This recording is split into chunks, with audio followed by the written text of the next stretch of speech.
Assalamualaikum warahmatullahi wabarakatuh. Bertemu kembali dengan Ibu Emma Fitriani dalam pembelajaran Bahasa Indonesia. Anak-anak, bagaimana kabarnya hari ini?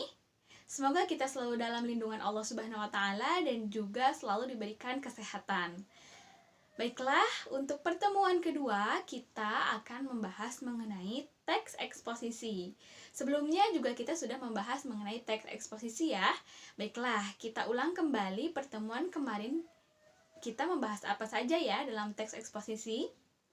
Ya, kita membahas mengenai struktur, kaidah, dan juga kaidah kebahasaannya. Baiklah, untuk struktur dan kaidah kita sudah ulang di minggu kemarin, dan sekarang kita akan mengulang sedikit mengenai kaidah kebahasaan dalam teks eksposisi. Kaidah kebahasaan dalam teks eksposisi itu ada berapa? Ya, ada 6 kaidah kebahasaan dalam teks eksposisi. Yang pertama ada persuasif, betul. Yang kedua ada kata apa? Kata kerja teknis. Dan yang ketiga ada konjungsi. Yang keempat ada kalimat nominah. Yang kelima ada kalimat verba. Dan yang terakhir ada apa? Kata kerja mental. Betul. Jadi semuanya kaidah kebahasaan dalam teks eksposisi itu ada 6. Untuk selanjutnya, apa yang akan kita bahas mengenai teks eksposisi? Baiklah, Ibu langsung saja. Hari ini kita akan membahas mengenai pola penalaran dalam teks eksposisi. Pola penalaran dalam teks eksposisi itu ada 2. Yang pertama ada gagasan pokok dan yang kedua ada gagasan penjelas. Dalam teks eksposisi juga ada yang dinamakan dengan paragraf deduktif dan juga paragraf induktif. Nah, untuk lebih jelasnya kita simak terlebih dahulu materi berikut ini ya.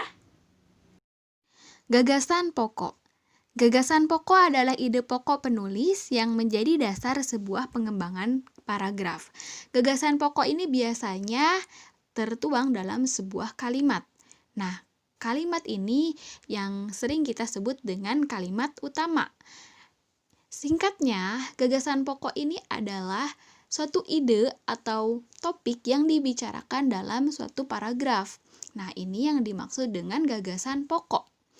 Selanjutnya, dari gagasan pokok ini didukung dengan adanya gagasan penjelas. Gagasan penjelas itu apa ya?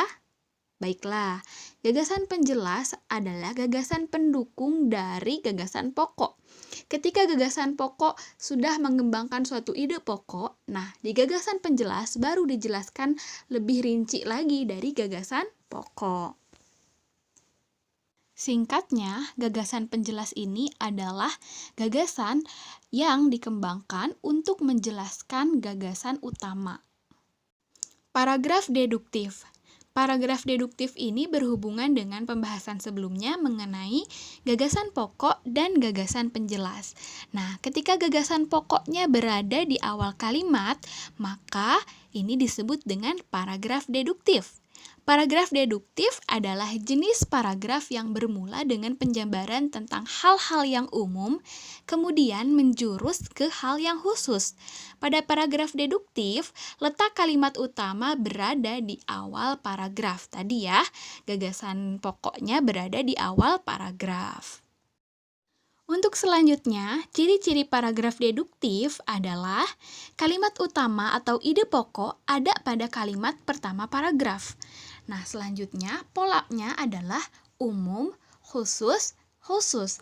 Lalu, kalimat utama diperinci dengan kalimat penjelas. Paragraf induktif.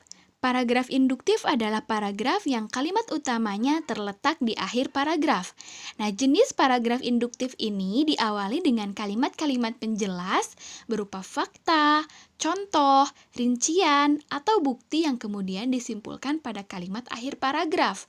Jadi, bisa disimpulkan, paragraf induktif ini adalah kebalikan dari paragraf deduktif. Jika paragraf deduktif, kalimat utamanya berada di awal paragraf, sedangkan paragraf induktif ini berada di akhir paragraf.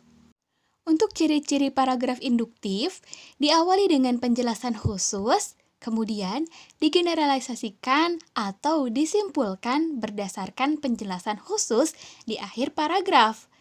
Lalu, kalimat utama terletak di akhir paragraf atau kesimpulan, dan yang terakhir, polanya khusus, khusus, umum. Cara menemukan gagasan utama atau gagasan pokok adalah dengan yang pertama membaca dengan cermat. Tentu saja ya, ketika kita ingin menemukan sesuatu, tentu saja harus dibaca dengan cermat. Dan yang kedua, yaitu menemukan kalimat utamanya. Oleh karena itu, kita dapat menemukan kalimat utama dengan membaca cermat terlebih dahulu sebuah paragraf sebelum menentukan kalimat utamanya.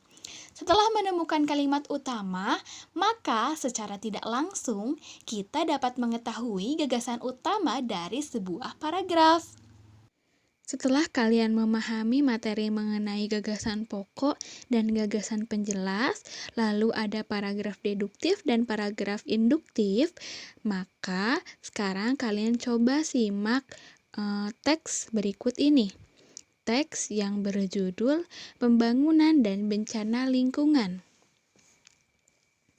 Setelah itu, mari kita analisis bersama-sama yang mana gagasan pokok, yang mana gagasan penjelas, dan apakah wacana ini termasuk pada paragraf deduktif atau paragraf induktif. Baiklah, yang pertama gagasan pokoknya ini membahas tentang apa ya? Iya, di awal paragraf sudah dijelaskan ya mengenai masalah lingkungan. Jadi gagasan pokoknya mengenai masalah lingkungan. Nah, gagasan pokoknya ini terdapat pada awal paragraf atau akhir paragraf. Iya, di awal paragraf sudah ada gagasan pokoknya ya mengenai masalah lingkungan. Lalu selanjutnya dibahas lagi mengenai penjelasan dari masalah lingkungan tersebut itu apa saja. Nah, di sini juga disebutkan ya, ada masalah lingkungan itu ada banjir, ada longsor. Nah, itu termasuk pada gagasan penjelas. Karena gagasan pokoknya ada di paragraf pertama, maka wacana itu termasuk pada paragraf deduktif. Dan ciri dari paragraf deduktif itu adalah dari umum ke khusus. Tadi kan dari masalah lingkungan, lalu setelah itu dijelaskan kembali masalah lingkungan itu ada apa saja. Ada longsor, ada banjir ya. Sehingga polanya itu dari umum ke khusus, seperti itu. Alhamdulillahirrabbilalamin, kalian sudah menyimak materi mengenai pola penalaran dalam teks eksposisi. Nah, setelah kalian memahami materi ini, diharapkan kalian dapat mengklasifikasikan apakah ini disebut dengan paragraf deduktif atau paragraf induktif. Dan juga ketika kalian sudah memahami materi mengenai pola penalaran gagasan pokok ataupun gagasan penjelas, kalian diharapkan dapat membuat sendiri teks eksposisi dengan bahasa kalian sendiri. Oleh karena itu, untuk tugas pertemuan kali ini, kalian diminta untuk membuat sebuah teks eksposisi, lalu teks tersebut kalian presentasikan dalam sebuah video. Baiklah, sekian untuk pertemuan kali ini. Mohon maaf apabila banyak kesalahan. Selalu menjaga kesehatan dan mematuhi protokol kesehatan. Kita harus tetap semangat. Dan wassalamualaikum warahmatullahi wabarakatuh.